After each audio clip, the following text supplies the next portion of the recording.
예, 잘 지내셨습니까? 아이고.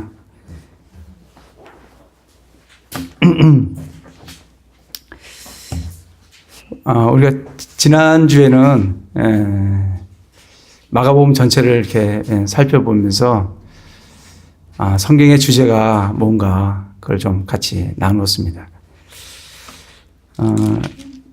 요한복음 20장 31절에 보면 이것들을 기록하면 예수님께서 하나님의 아들 그리스도이심을 너희가 믿게 하려 하며 또 믿고 그분의 이름을 통해 생명을 얻게 하려 함이라. 성경의 주제는 예수님께서 하나님의 아들 그리스도이심을 믿고 그리고 그 믿음으로 생명을 얻는 것이라고 그렇게 말씀을 해주고 계십니다. 그래서 우리가 지난 한 석 달 정도 거쳐서 마가복음을 쭉 살펴봤습니다. 그래서 마가복음을 보면서 정말 예수님이 하나님의 아들 그리스도신지 그런 것을 우리가 살펴보고 확증을 했습니다. 정말 예수님께서는 부정한 영들을 쫓아내는 그런 영적인 세계를 참 주관하고 계시고 또 바다를, 파도를 잠잠하게 하고 고요하게 하고 물 위를 걸으십니다. 그걸 보면 정말 자연 세계를 주관하시는 주님을 우리가 볼 수 있습니다. 그리고 그분께 오면 모든 질병들을 다 고치셨어요. 죽은 사람도 살리셨습니다. 정말 우리의 생사하복을 주관하시는 분이 주님이라는 것을 우리가 또 보게 됐습니다. 뿐만 아니라 정말 주님께서 우리의 죄를 위해서 십자가에서 죽으시고 그리고 성경의 기록대로 셋째 날에 부활하심으로 말미암아 정말 예수님이 하나님의 아들이시요 그리스도이심을 그 부활로 우리에게 확증을 해 주셨습니다. 정말 로마서 1장 4절에 보면 그 부활로 말미암아 정말 하나님의 아들로 밝히 드러나셨다라고 말씀을 해주고 계십니다. 정말 우리는 이 예수님이 하나님의 아들이요 그 그리스도라는 그것을 믿음으로 말미암아 하나님에게서 태어납니다. 그리고 새 생명을 얻게 됩니다. 그래서 정말 우리가 그 새 생명을 얻은 그 구원의 그 기쁨 가운데 살아가시는 형제 자매님들 다 되시기를 기도를 드립니다. 오늘은 그 사도행전 1장 1절에서 8절 말씀을 중심으로 아버지의 약속하신 것을 기다리라 라는 주제로 말씀을 나누고자 합니다. 이 복음토는 예수님의 지상 사역, 지상 행적, 그리고 가르치심, 그리고 예수님의 죽으심, 그리고 부활하심, 그리고 승천하심. 이것이 기록된 것이 복음서입니다. 반면에 사도행전은 예수님께서 승천하신 이후에 이 땅에서 이 땅에 성령께서 강림하시고 또 이 믿는 사람들에게 성령의 침례를 주시고 그리고 성령의 역사로 말미암아 이 사도들이 어떻게 예수 그리스도를 증거하는지 또 그 예수 그리스도의 증거가 이 예루살렘에서 시작해서 온 유대와 또 사마리아와 또 땅끝에 이르기까지 어떻게 전파되어지는지를 보여주는 책이 사도행전입니다. 사도행전은 역사서입니다. 그래서 이 사도행전을 우리가 잘 살펴보면 교회사를 우리가 잘 알 수가 있습니다. 그리고 이 사도행전을 잘 살펴보면 이 사도행전과 바울 서신과는 아주 밀접하게 연관이 되어 있는 것을 볼 수가 있습니다. 그래서 우리가 사도행전을 잘 알면 이제 사도행전 뒤에 나오는 로마서서부터 저 뒤에 있는 히브리서까지 이게 어떻게 언제 누가 어떻게 무슨 목적으로 그것을 썼는지 그런 것들을 자세히 잘 알 수 있는 책이 사도행전입니다. 마치 사도행전은 우리의 몸에 있어서 척추와 같은 그런 역할을 하는 게 사도행전입니다. 그래서 사도행전을 우리가 잘 알 필요가 있습니다. 이 사도행전은 기록자는 누가입니다. 누가가 기록했고 이 사도행전은 누가복음이 전편이고 사도행전이 후편으로 이렇게 기록되어 있는 책입니다. 기록 시기는 약 한 AD 65년경에 기록되어 있습니다. 기록되었습니다. 사도 바울이 그 로마로 이제 이송이 되는데 그래서 로마 도착한 시기가 약 AD 62년경으로 되어 있습니다. 근데 이제 사도행전 맨 끝에 보면 사도 바울이 2년 동안 만 2년 동안 자기 셋집에서 사람들을 맞이하면서 복음을 전한 그런 내용이 나오는 걸 보면 한 64년까지의 내용이 사도행전 전체 내용입니다. 그래서 한 65년경에 기록되어지지 않았나 이렇게 추정을 하게 됩니다. 핵심 구절은 오늘 우리가 읽었던 로마 사도행전 1장 8절 말씀이 좀 핵심 구절입니다. 오직 성령님께서 너에게 임하신 뒤에 너희가 권능을 받고 예루살렘과 온 유대와 사마리아에서 그리고 땅의 맨 끝 지역까지 이르러 나를 위한 증인이 되리라 하시니라. 그리고 핵심 단어는 증인이라는 단어입니다. 그래서 우리가 정말 사도들이 어떻게 예수님을 증언을 했는지, 증인으로서의 삶을 살았는지, 또 그 예수 그리스도를 증인으로서 그 삶이 그 예루살렘에서부터 유대와 또 사마리아와 그리고 땅의 맨 지역 끝에까지 성령의 역사로 말미암아 어떻게 그것이 이루어지게 됐는지 그걸 통해서 또 우리 신약 성도들에게 우리도 정말 증인으로서의 삶을 살아가도록 그렇게 권면해주고 도전을 주는 책이 이 사도행전입니다.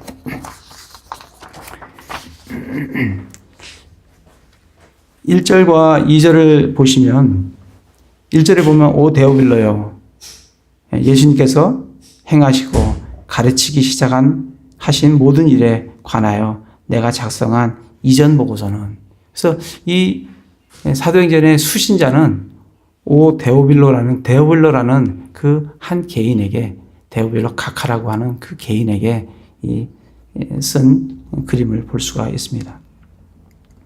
그리고 예수님께서 행하시고 가르치기 시작하신 모든 일에 관하여 내가 작성한 이전 보고서는 그래서 이 이전 보고서는 누가복음을 가리킵니다. 그래서 누가복음에는 예수님께서 행하시고 그리고 가르치기 시작하신 모든 일들이 그 누가복음에 기록되어 있습니다. 우리가 마가복음을 지난 한 3개월 동안 살펴봤기 때문에 충분히 마가복음과 누가복음에 좀 다른 기록들도 많이 있고 하지만 많은 부분이 유사하기 때문에 우리가 충분히 예수님이 행하시고 가르치심이 어떤 것인지 우리가 충분히 알 수 있으리라고 생각을 합니다. 2절에 보면 그분께서 친히 택하신 사도들에게 성령을 통해 명령들을 주신 뒤에 들려 올라가신 날까지 이를 기록한 것이라. 그래서 지난 그 책은 예수께서 승천하신 거기까지 기록을 했다라고 말씀을 해주고 계십니다. 그래서 우리가 한번 누가복음을 가서 좀 살펴보고 또 나누도록 하겠습니다. 누가복음 24장을 잠깐 보겠습니다. 누가복음 24장을 보면 47절을 보면 47절 전까지 그러니까 예수님께서 행하시고 가르치시고 죽으시고 그 다음에 부활하시고 그 내용이 46절까지 기록이 되어 있습니다. 그렇게 하신 후에 예수님께서 제자들에게 명령을 주십니다. 또 회개와 죄들의 사면이 그의 이름으로 예루살렘에서 시작하여 모든 민족들 가운데 선포되어야 하리니 너희는 이 일들의 증인이라.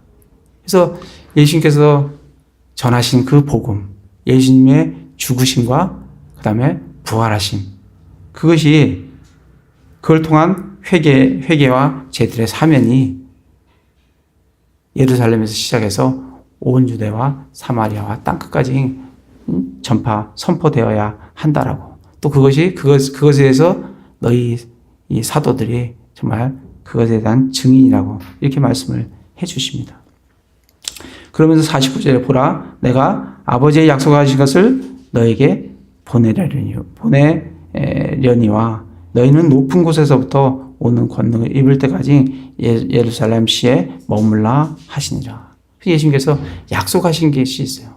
그 약속하신 것은 성령을 보내주시겠다는 약속입니다. 그 약속이 있으니 그 약속을 기다리라는 거예요. 어디에서? 예루살렘을 떠나지 말고 예루살렘에서 기다리라고 약속을 해주시고 51절에 보면 그분께서 그들에게 축복하실 때 그들을 떠나 위로 올려져서 하늘로 들어가시니라. 예수님께서 승천을 하셨습니다. 그래서 마지막으로 예수님께서 제자들에게 명령 주신 것은 복음이 온 유대, 예루살렘, 온 유대, 사마리아 땅끝까지 선포되어져야 된다라고 명령을 주시고 그리고 성령이 임할 때까지 예루살렘을 떠나지 말고 기다리라는 그런 명령을 주시고 올려가셨습니다. 다시 사도행전으로 와서 그 내용이 이제 2절까지 내용입니다. 3절에 보면 그분께서 순환을 받으신 뒤에 또한 자신이 살아계심을 절대 확실한 많은 증거들로 그들에게 보여주시고 40일 동안 그들에게 보이시며 하나님의 왕국에 관한 것들을 말씀하시고 예수님께서는 자신이 부활을 하셨다는 것을 40일 동안 절대 확실한 많은 증거들로 보여주셨습니다. 그래서 우리가 지난 두 번에 걸쳐서 예수님께서 부활을 하셔서 첫 번째 막달라 마리아에게 나타나셨어요. 그리고 두 번째는 그 무덤을 찾아간 그 여인들에게 또 나타내 보여주셨습니다. 그리고 엠마오로 가는 그 두 제자에게 나타나셔서 그들에게 말씀을 풀어주시며 그들의 마음을 돌이키게 해주셨습니다. 뿐만 아니라 그들이 돌아와서 보니까 예수님께서 게바에게도 예수님 자신을 보이셨다라고 말씀을 해주시고 그리고 예수님께서는 그 도마가 없을 때 11제자, 도마가 없으니까 10제자죠. 10제자에게 예수님께서 자기 자신을 나타내 보여주셨습니다. 뿐만 아니라 의심 많은 도마가 그 의심이 없어지도록 그 믿음에서 올바르도록 도마가 있을 때 예수님께서 또 나타나셔서 자신을 보여주셨습니다. 그리고 제자들이 디베라 바닷가로 고기 잡으러 갔을 때도 예수님이 그 디베라 바닷가에서 그 제자들에게 나타나셨어요. 그리고 뿐만 아니라 고린도전서에 보면 500의 형제에게 그리고 야고보에게 또 사도 바울에게 예수님은 자기 자신을 나타내 보이시면서 40일 동안 절대 확실한 많은 증거들로 자기 자신이 분명히 살아나셨다는 것을 제자들에게 보여주셨습니다. 정말 예수님의 부활은 우리에게 너무나 중요한 그런 사건입니다. 로마서 1장 4절에 거룩한 영으로는 죽은 자들로부터 부활하심으로써 하나님의 아들로 권능이 있게 밝히 드러나셨느니라. 예수님의 부활로 우리는 예수님이 하나님의 아들이시오 그리고 그리스도이심을 우리 마음속에 확증하고 확신하고 그분을 믿음으로 우리는 새 생명을 얻을 수 있는 그런 사람들이 되었습니다.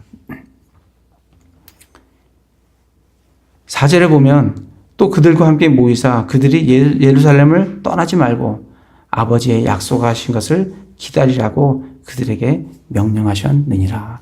누가복음에 보면 그렇게 명령이 되어 있죠.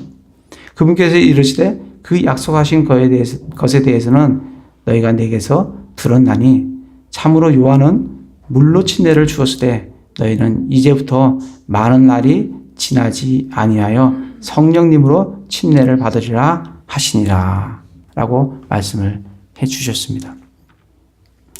예루살렘을 떠나지 말고 아버지의 약속하신 것을 기다리라고 몇 날이 되지 않아서 너희가 성령님으로 침례를 받게 될 거라고 말씀을 해 주셨습니다. 그 1장 9절에서 11절에 보면 예수님의 승천 장면이 나옵니다.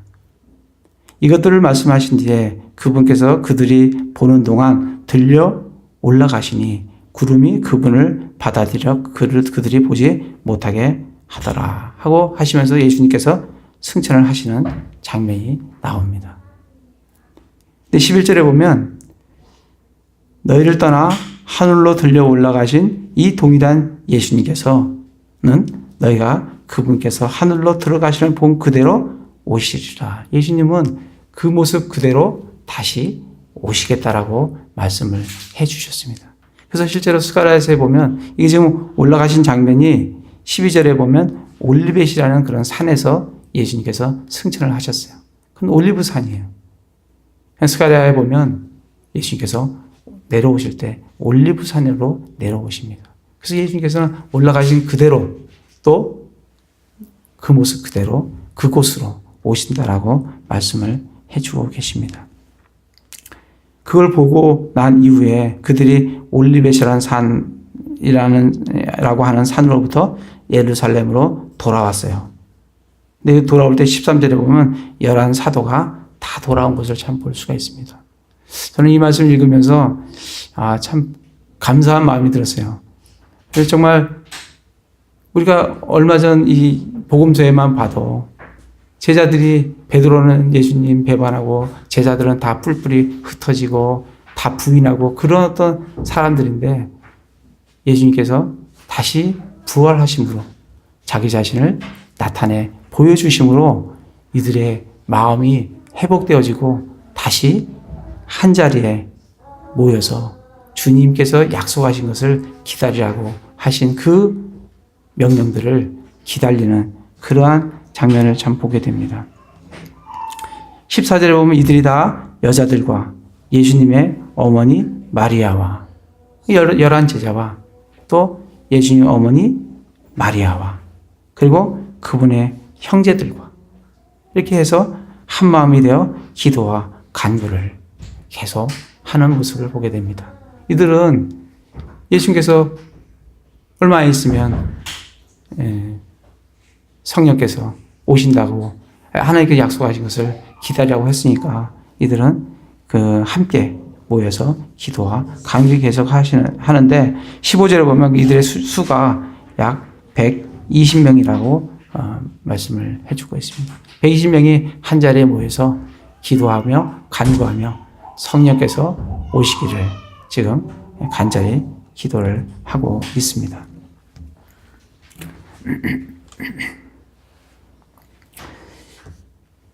예수님께서는 이 돌아가시기 전에 약속을 하셨어요.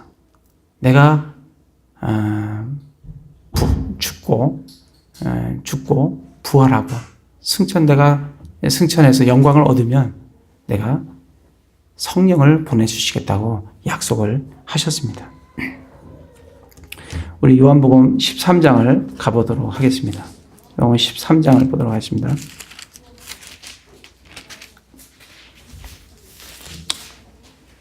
요한복음 13장 1절에 보면 이제 유월절 전에 이 유월절 전이라는 것은 유월절 하루 전입니다. 하루 전날이에요.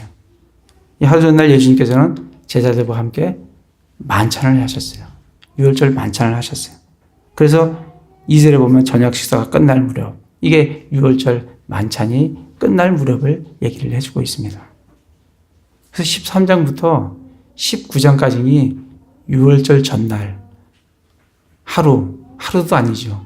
유월절 전날이면 6시가 유월절 전날이니까 6시부터니까 예수님이 아침 9시에 십자가에 달리시니까 6시부터 9시까지 또 오후 3시까지라고 하면 뭐 15시간, 18시간 그 정도 시간을 이 13장부터 19장에 지금 함축해서 지금 적어놓고 있습니다. 2절에 보면 저녁 식사 끝날 무렵 그리고 3절에 보면 자기가 하나님으로 왔다가 하나님께로 갈 것을 아시고 그리고 저녁 식사 자리에서 일어나서 수건을 두르시고 제자들의 발을 씻겨주기 시작하셨어요. 그리고 14장에 가면 이게 같은 날에 이루어지는 겁니다. 14장에 가면 1절에 보면 14장 1절입니다. 너희는 마음에 근심하지 말라. 하나님을 믿고 또한 나를 믿으라. 내 아버지 집에 거할 곳이 많도다. 그렇지 않으면 내가 너에게 말해 주었으리라. 내가 너희를 위해 처소를 예비하러 가노니 가서 너희를 위해 처소를 예비하면 내가 다시 와서 너희를 내게로 받아들여 내가 있는 곳에 거기에 너희도 있게 하리라. 이렇게 예수님께서 이제 가신다고. 가면 처소를 내가 마련하게 되면 내가 다시 오겠다고. 그렇게 말씀을 해 주셨습니다. 말씀해 주시면서 14장 15절부터 보면 예수님께서 성령을 보내주실 것을, 성령님을 보내주실 것을 예수님께서 6월절 하루 전날 약속을 하셨습니다. 너희가 나를 사랑하면 내 명령을 지키라. 내가 아버지께 구할 터인즉 그분께서 다른 위로자를 너희에게 주사 그분께서 영원토록 너희와 함께 거하게 하시리니. 예수님께서 올라가시면 하나님께 간구할 것이고 또 그분께서 하나님께서 다른 위로자를 우리에게 보내주시겠다라고 말씀을 해주셨습니다.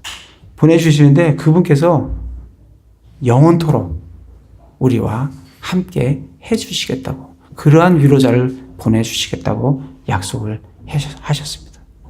그 위로자가 어떤 위로자냐면 17절에 보면 곧 진리의 영이라. 그 진리의 영은 성령님을 의미를 하고 있습니다. 뒤에 보시면 이는 그분께서 너희와 함께 거하시며 또 너희 속에 계실 것이기 때문이라. 성령님을 보내주시는데 우리와 함께 있는데 그냥 내 옆에 있는 것도 아니고 내 속 안에, 내 속에, 내 안에 내주하시는 그런 성령님을 보내주시겠다고 약속을 하셨습니다. 14장 25절에 보면 내가 아직 너희와 함께 있으며 이것들을 너희에게 말하였거니와 위로자 곧 아버지께서 내 이름으로 보내실 성령님 그분께서 너희에게 모든 것을 가르치시고 내가 너희에게 무엇을 말하였던지 너희가 모든 것을 기억나게 하시리라. 위로자를 보내주시는데 이 위로자가 하시는 역할이 뭐냐면 우리에게 모든 것을 가르쳐 주신다는 거예요. 그리고 예수님께서 말씀하신 그 모든 말씀들을 우리가 기억나게 해주시겠다는 거예요. 우리가 참 얼마나 연약합니까? 어떤 말씀은 읽어도 어떤 말씀은 또 까먹고 잊어버리고 뭐 무슨 말씀인지 잘 모르고 이럴 때가 참 많이 있습니다. 근데 성령님께서 위로자께서 오시면 우리에게 말씀을 가르쳐 주시고 그리고 예수님께서 말씀하신 모든 것들을 생각나게 기억나게 해주시겠다고 약속을 해주셨습니다. 16장을 잠깐 넘어가 보도록 하겠습니다. 16장에 보시면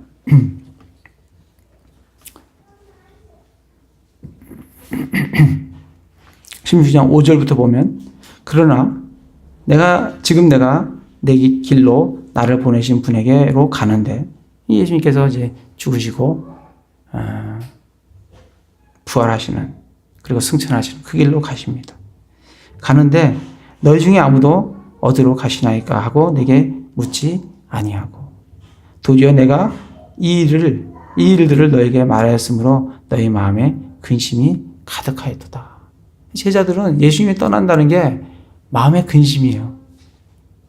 그 능력 많으신 그 예수님이 있으면 든든한데 예수님이 자꾸 떠나간다 하니까 이 제자들은 근심이 되고 불안한 거예요. 7절에 그러나 예수님께서 그럼에도 불구하고 너희가 근심이 있지만 그럼에도 불구하고 내가 너에게 진실을 말하노니 내가 떠나가는 것이 너희에게 유익하니라. 예수님이 떠나가는 게 유익하다는 거예요. 왜냐하면 내가 떠나가지 아니하면 위로자께서 너에게 오시지 아니하시리라. 내가 떠나가지 않으면 성령님께서 안 오신다는 거예요. 뭐 물론 구약에 성령께서 부분적으로 계시고 어디나 계시죠. 그러나 정말 믿는 성도들에게 성령 친내를 주시는, 그리고 우리 안에 내주하시는 그런 성령으로 임하시는 것은 예수님이 올라가셔야, 하늘에 올라가셔야 예수님이, 이제 성령님이 내려오신다라고 지금 말씀을 해주고 계십니다. 내가 떠나가지 아니하면 위로자께서 너에게 오지 아니하시리라. 그러나 내가 떠나면 내가 그분을 너에게 보내리니.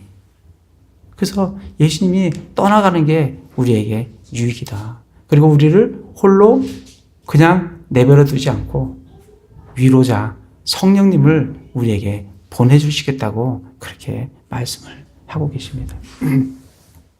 그러시면서 8절부터 보면 이 성령님이 하시는 역할에 대해서 말씀을 해주고 계세요. 그래서 이 역할들을 우리가 잘 보면서 정말 요즘 요즘 시대에 보면 정말 성령의 역할을 왜곡되게 잘못된 그런 역할들로 성령의 은사들을 이렇게 보는 걸 보게 됩니다. 그래서 정말 성경에서 성령의 역할이, 성령님의 역할이 무엇인지를 우리가 잘 보고 무엇이 성령님의 역사인지, 성령님의 위로가 뭔지 그것을 우리가 잘 아시면 좋을 것 같아요. 8절에 보면 그분께서 오셔서 첫 번째 하는 게 뭐냐면 죄에 대하여, 의에 대하여, 심판에 대하여 세상을 꾸짖는 게 그분의 역할이십니다. 그리고 13절에 보면 또 그분 곧 진리의 영께서 오시면 너희를 모든 진리 가운데로 인도하시니. 세상을 꾸짖으시고 성령님께서 하시는 역할은 우리 성도들을, 우리 믿는 사람들을 진리 가운데로 인도하시는 분이 성령님이십니다. 그리고 그분은 스스로 말씀하지 아니하시고, 성령님께서 무슨 예수님께서 말씀하신 이외의 말씀을 하시는 게 아니에요. 성령님은 말씀에 있는 그 말씀을 가지고 우리를 진리 가운데로 인도하시는 분이 성령님이십니다. 그래서 그분이 스스로 말씀하지 아니하시고 무엇이든지 자기가 들은 것만을 말씀하시며, 성령님은 철저히 성경 말씀만을 가지고 우리를 인도하십니다. 알려주시고 깨닫게 해주시고, 그리고 앞으로 일어날 일들을 너에게 보이시리라. 14절에 보면 그분께서 나를 영화롭게 하리니. 성령님께서 하시는 역할은 예수님을 영화롭게 하는 거예요. 그래서 이 은혜의 시대 때 정말 우리가 해야 될 일은 뭐냐면 예수님을 드러내고 예수님을 증언하고 예수님을 영화롭게 하는 게 지금 우리 은혜의 시대에 우리 성도들이 해야 될 일이고, 성령께서도 자기를 드러내는 것이 아니라 예수님을 영화롭게 한다라고 그렇게 말씀을 하고 계십니다. 근데 요즘 정말 교회들을 보면 성령의 성령의 역사라 그래갖고 성령의 은사 이런 걸 강조하면서 성령을 자꾸 교회에서 높이시는 것을 볼 수가 있어요. 물론 성령도 하나님이시기 때문에 우리가 높여야 될 하나님이시지만 이 은혜의 시대에는 우리는 철저히 예수 그리스도의 증인이고 예수 그리스도를 높이고 예수 그리스도를 우리가 영화롭게 하는 게 이 은혜 시대 때 우리 성도들과 또 성령님께서 하실 역할이라는 것을 볼 수가 있습니다. 그래서 14절에 그분께서 나를 영화롭게 하시리니 이는 그분께서 내게서 받아, 스스로 하는 게 아니에요. 내게서 받아, 예수님께 받아 그것을 너희에게 보이실 것이기 때문이라. 그래서 우리가 이 개념을, 우리가 이 교리를 이걸 잘 정확히 이해하면 우리가 그런 잘못된 교리에 빠지지 않고 명확하게 우리가 알 수 있으리라고 생각을 합니다. 이 부분들이 마가복음 우리가 나눌 때는 이 부분이 마가복음에는 안 나와 있어요. 그래서 우리가 마가복음을 다 나눴지만 실제로 성령님에 대해서 요한복음에 자세히 나와 있기 때문에 사도행전을 하면서 마가복음에서 언급되지 않은 그 부분들을 보충을 하면서 우리가 복음서를 좀 더 풍성하게 같이 이해를 하고자 합니다. 다시 사도행전으로 와서 그러한 약속을 하셨어요. 예수님께서는 성령을 보내주시겠다고 약속을 하셨습니다. 근데 이 성령님이 2장 1절에 보면 내려오십니다. 2장 1절에 보면 오순절 날이 충만히 임하였을 때 그들이 다 한마음이 되어 한 곳에 있더라. 오순절이요. 오순절날 성령님이 내려오셨어요. 예수님은 6월절에 돌아가셨습니다. 그리고 초실절에 부활하셨어요. 오순절은 초실절부터 세어서 7째 안식이 지난 그 바로 다음 날이 오순절이에요. 그러니까 77이 49, 그 다음 날이니까 50일째. 초실절부터 50일째 되는 날이 오순절이에요.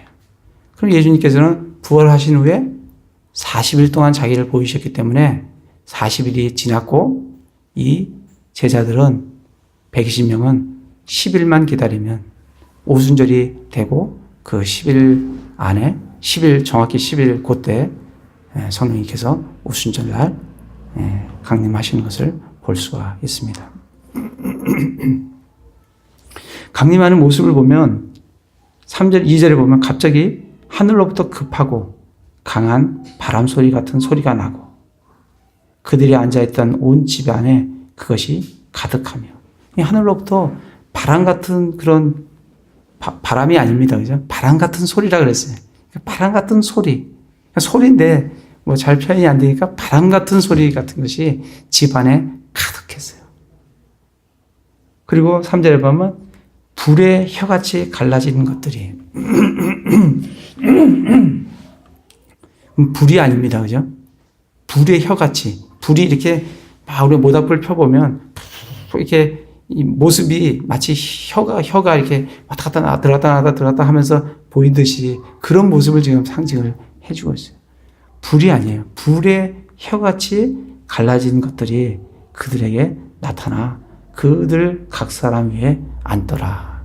그래서 성령님께서 소리 같은 그러한 분위기와 또 불의 혀 같은 그런 모습으로 이 120명의 한 곳에 모여있는 그곳에 가득 차면서 내려오시고 그 위에 사람 위에 앉게 됐습니다.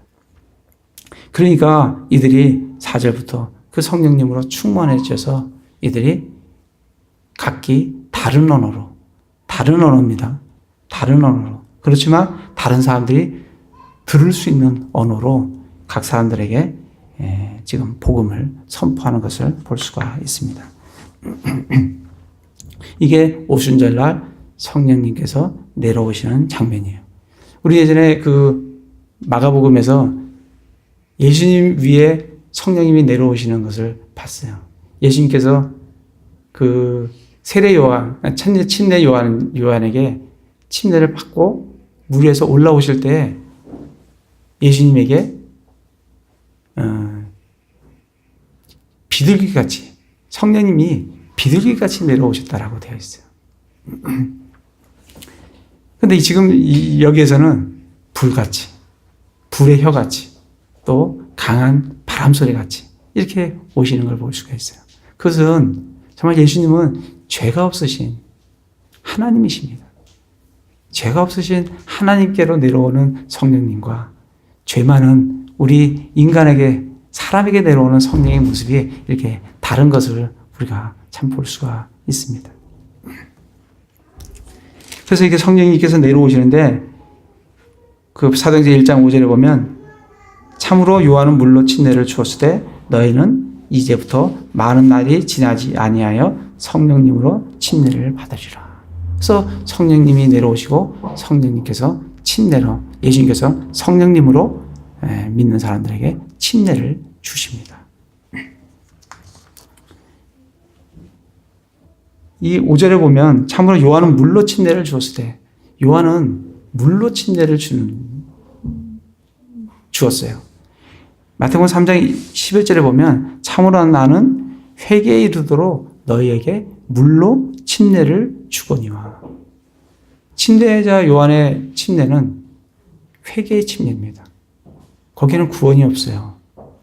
그들이 자기의 행위들을 회개에 합당한 열매를 맺고자 하면 그들에게 주어지는 침례입니다. 그래서 그것을 회개가 이루어지고 그 침례는 예수님을 믿으라는 그런 안내 역할을 하는 침례가 회개의 침례입니다. 그럼 요한은 물로 침례를 주었어요. 그러나 너희는 몇 날이 지나지 아니하서, 이 몇 날이 아닌 게 오순절이니까 열흘입니다. 열흘이 지나지 않아서 열흘이 지나면 성령님으로 침례를 받으리라, 이렇게 말씀을 해 주셨습니다. 이 침례라는 것은 이 침자가 잠길 침자입니다. 그러니까 잠기는 거예요. 기본적으로 잠기는 겁니다. 그래서 물에 잠그면 물침례. 예수 그리스도를 믿지 않고 죽으면 불에 잠깁니다. 그건 불침례예요. 불로 절입니다. 그리고 예수 그리스도를 믿는 사람에게는 성령님으로 침례를 주세요. 누가 주시냐면 예수님이 주십니다. 그래서 우리가 마가복음 1장 8절에 나는 물로 침례를 주거니와 내 뒤에 오시는 이가 성령님으로 침례를 준다. 예수님이 성령님으로 침례를 주세요. 그래서 성령님 침례는 성령님 안으로 푹 잠그는 거예요. 잠기게 하는 거예요. 그게 이제 침례의 기본적인 개념입니다. 우리 고린도 전서를 한번 잠깐 찾아보겠습니다. 성령 침례는 너무나 중요한 거기 때문에 우리가 잘 이해하고 넘어가시면 좋을 것 같아요. 고린도전서 12장 13절.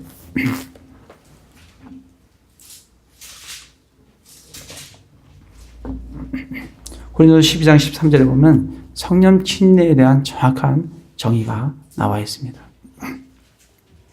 우리가 유대인이나 이방인이나 매인자나 자유로운 자나 모두 한 성령에 의해 침례를 받아. 이 한 성령에 의해 침례를 받아. 이게 뭐냐면 성령 침례입니다. 한 성령으로 의해 침례를 받아 어떻게 되는 거냐면 한 몸 안으로 들어왔으며. 그러니까 성령 침례를 받으면 어떻게 되는 거냐면 한 몸 안으로 들어옵니다. 그 한 몸이 뭐냐면 예수 그리스도의 몸이에요. 예수님 몸으로 들어온다는 거예요. 예수님의 몸의 한 지체가 된다는 거예요. 예수님과 연합해서 한 몸을 이룬다는 거예요. 그게 성령 침례의 개념입니다. 의미예요. 성령 침례를 우리가 받으면 우리는 예수님 안으로 그 몸 안으로 쑥 들어오게 됩니다. 그리고 모두가 마시게 되어 한 성령 안으로 들어왔느니라. 또 성령 안으로 들어와요. 그게 성령 침례의 교리적 개념입니다. 그러니까 성령 침례를 받으면 우리는 그리스도 몸 안으로 들어와서 예수님과 연합되는 거예요.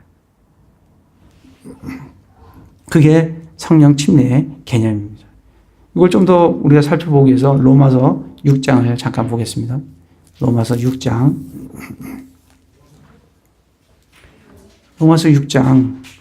3절 4절에 보면 3절에 보면 예수 그리스도 안으로 침례를 받은 우리가 다 그분의 죽음 안으로 침례를 받은 줄 너희가 알지 못하느냐. 아까 성령 침례는 뭐라 그랬어요? 성령 침례는 그리스도 한 몸을 안으로 들어오는 거라 그랬어요. 그리고 성령 안으로 들어오는 거라 그랬어요. 지금 3절에서 예수 그리스도 안으로 침례를 받은 우리가 그 예수 그리스도 안으로 들어오는 그 침례는 다시 말하면 무슨 의미냐면 그분의 죽음 안으로 침례를 받는 거라는 거예요. 그분의 죽음 안으로 침례를 받는 거예요. 그분의 죽음이 우리를 잠궈요. 우리를 채워요. 푹 채워요. 그래서 4절에 보면 그러므로 우리가 죽음 안으로 침례를 받아 그분과 함께 묻혔나니